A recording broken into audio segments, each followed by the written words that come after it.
கிட்டத்தட்ட 2 மாத பிளானுங்க திருச்செந்தூர் போகலாங்கிறது. தம்பி எக்ஸாம் முடிச்சு வந்தோடனே போயிடலாம் அப்படின்னு பிளான் பண்ணிகிட்டே இருந்தோம். போகவே முடியல. அவனுக்கு காலேஜ் பார்க்க, நம்மளுக்கு வேலை கரெக்டாக இருக்க, போகவே முடியலைங்க. இப்போது கேப்பெல்லாம் கிடைக்கல. நாங்களே கேப் பண்ணிவிட்டு கிளம்பிடலாம் ஒரே மனசான்னு கிளம்பியாச்சு. இவ்வளோ கூட்டம் இருக்குன்னு சத்தியமாக எதிர்பார்க்கவே இல்லைங்க. எப்போவுமே போனால் ஒரே நாளில் சாமி கும்பிட்டு நைட்டு கிளம்புறோம் அப்படின்னா மதிய வாக்கிலேயே திருப்பி கிளம்பி ரிட்டர்ன் வந்துடுவோம். ஆனால் இந்த தடவை அப்படி இல்லைங்க. நாளை கிணத்துல குளிக்கிறதுக்கே அவ்வளோ கூட்டம். அதைய முடிச்சுட்டு இங்கே கோயில்கிட்ட வந்து பார்த்தோம் அப்படின்னா சரியான கூட்டம். 5 மணி நேரம் 6 மணி நேரம் ஆகும் 100 ரூபா டிக்கெட்டுக்கு மட்டும். அப்போ ஃப்ரீ தரிசனம்லாம் சொல்லவே வேண்டியதில்லை, அவ்வளோ கூட்டங்க.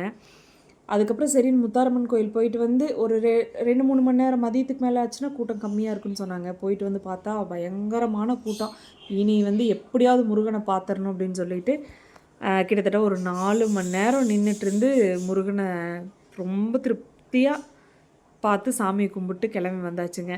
ஆனால் சரியான கூட்டம். இந்த டைமில் பார்த்து போங்க, இல்லை யாராவது தெரிஞ்சவங்க இருந்தாங்கன்னா கேட்டுட்டு போங்க.